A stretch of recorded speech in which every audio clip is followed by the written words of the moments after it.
From the Weather NorCal Command Center, this is your morning update.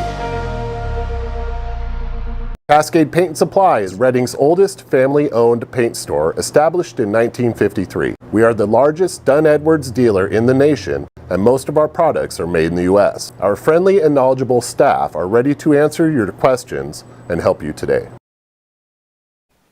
Well, you know, sometimes we may wake up late or we just have a busy morning and you don't have time to really watch the full forecast. Well, I've got a great solution for you. It's called Kruger's QuickCast. If you're just heading out the door, right before you head out the door, you can watch Kruger's QuickCast. It takes about a minute and you can really be prepared for what to expect for the day. Just go to weathernorcal.com, forecast videos, and you'll see the Kruger's QuickCast in there right next to the main video. Take a look at this beautiful picture sent to us by Owen Head. This is looking out at Neyland. If you look closely, there's a silhouette. Looks like a longhorn there, a bull, right?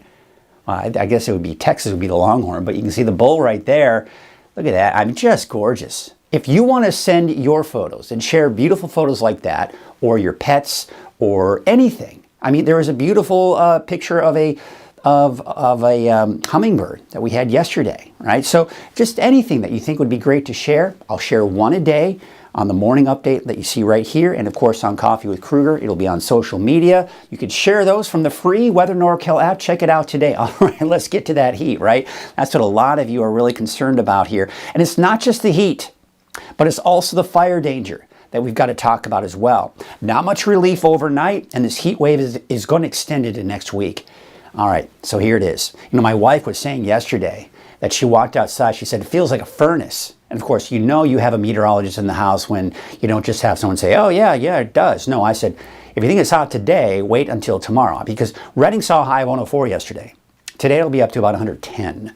Okay, so again, we're seeing those temperatures increase. And look at the mountains. I mean, we're mainly in the 90s, and in the coast, we're starting to see those temperatures begin to increase as well in the upper 60s. All right, so let's start with the fire danger.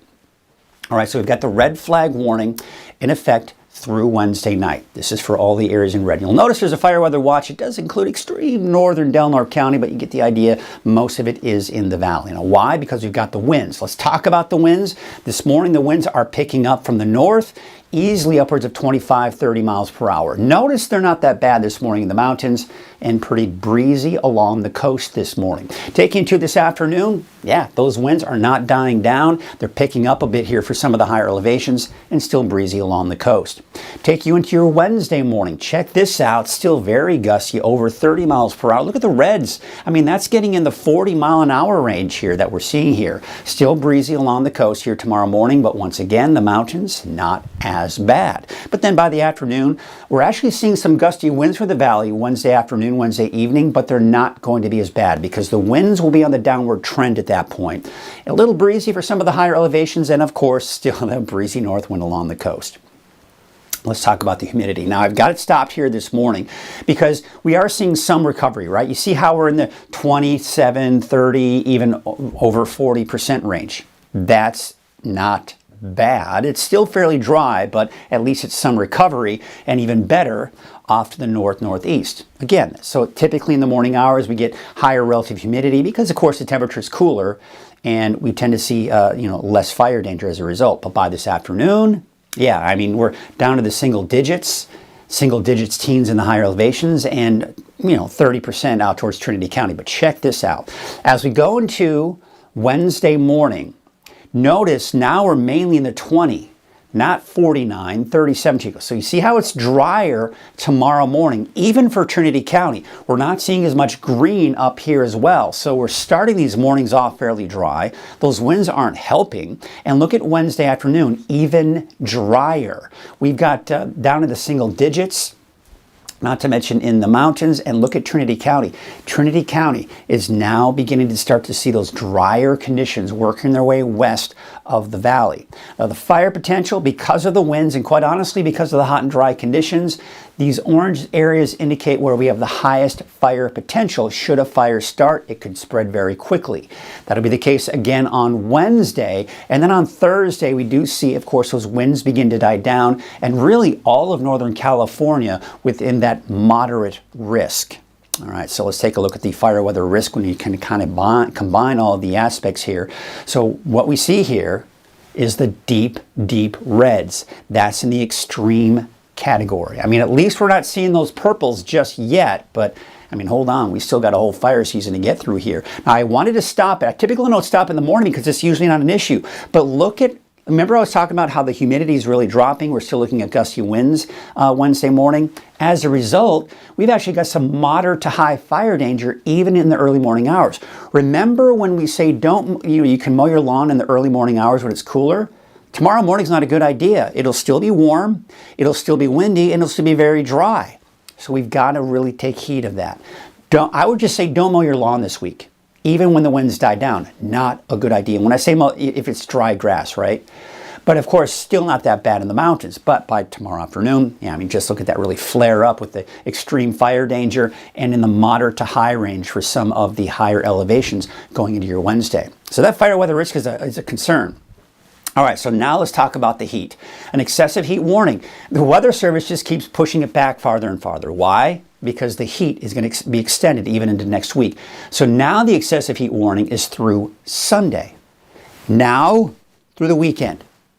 That's a long time, folks. We take you out to Trinity County, northern Humboldt County through Saturday. That may even be extended as well. We do have an excessive heat watch still for Thursday through Sunday for Siskiyou. That actually was supposed to be for Thursday through Saturday. That also has been pushed back through Sunday. That also includes Modoc County. There's also a heat advisory just for Wednesday in Trinity County, southern Humboldt County, and into parts of Delnor County as well. So that heat, these are all coming in from the National Weather Service. Remember yesterday I was saying I wouldn't be surprised if we started to see it come into northern Oregon and even into Washington. It's exactly what's happening here. We're beginning to see these excessive heat watches work their way northward into the Pacific Northwest. And of course it works all the way down into Southern California as well. So this is a heat that's impacting all of the western United States. Now, the big ridge of high pressure is right here. We don't have any clouds, we don't have any rain, but we do have the heat and we do have the winds with the positioning of this area of high pressure. Clockwise rotation around that high, classic setup. We see the gusty winds here today. That'll be the case going into tomorrow. But as this area of high pressure begins to move closer to us and over us, the wind's no longer a concern by Thursday, but the temperatures will increase. This is looking at the 4th of July. See, the main bubble of heat is to our south still. So the peak of the heat wave isn't here just yet. Now, as we go into Friday and Saturday, look what's happening. Now the bubble is working its way northward right over Northern California. This is when I expect some of the hottest temperatures. And there's going to be some talk about the potential of us either tying or even breaking our all-time high in Redding of 118 degrees. I'm still not 100% sold on that just yet, so I'm not doing it just yet. We'll see, though. But that's going to be the hottest, right? Then we go into Sunday, Monday, Tuesday of next week. What's happening is this ridge of high pressure is beginning to shift down to the south and east. Now, don't get me wrong. Don't look at this and go, wow, it's going to be so much cooler, because it won't. It's still going to be quite hot. In fact, especially as we go into Sunday, Monday, Tuesday, we still could be talking about 110 degrees in some areas here. But we'll probably start to drop below 110 by around Tuesday, Wednesday, but still 105, 106, 107, so still very hot. This cooler air, yes, it's having an impact. It's helping to push that heat down to the south and east, but it's still, I mean, way too far to really have much of an impact on us. All right, let's talk about the consecutive number of days that we've seen 100+ degree temperatures. The record since 1893 for Redding is 26 straight days of 100 degree days or higher. That was July 17th through August 11th. 23 days in 1969, 71, and 2005. Now, let's take a look at the consecutive number of 110+ days. Now we're not seeing 20 days or 23 or 26 days, right? Now we're seeing 6 days.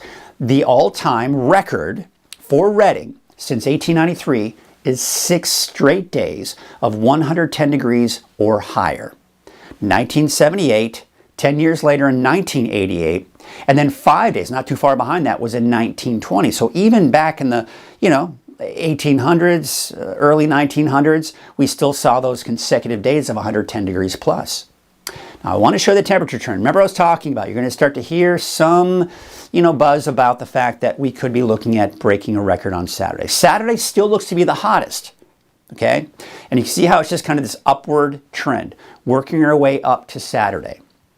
Starting off today at 110, 112, 114. So could we see 118 degrees? I mean, we're splitting hairs, right? We're talking 1 degree here.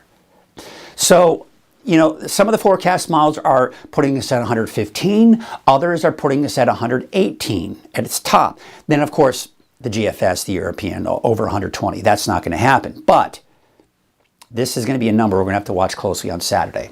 But let's talk about Thursday, too. It's going to be very hot for 4th of July. But then you see how it's just kind of inching its way downward. So remember I was saying the temperatures are dropping, but it's still going to be very hot going into Sunday. And we're going to go from 117, and yes, temperatures are dropping from 117 to 117, but that's still, you have to drop it pretty far to really get it cooler. So the all-time high, as I mentioned, is 118. That's happened 3 times. August 8th, 1971, August 7th, 1981, and July 20th in 1988. If we see 118 degrees, on Saturday, it would be the earliest we've hit our all-time record.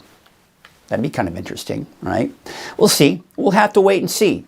If we hit 117, then we didn't break the record. But I tell you what, we're splitting hairs at that point. Take a look at the records for the next 3 days, today, tomorrow, and Thursday. Reading may tie a record on Thursday. I think we're going to kind of just see sprinkled in there all across the region some record-breaking temperatures. But at this point, I'm not anticipating to shatter any records. I mean, even on Thursday for Mount Shasta City, the record is 97, right?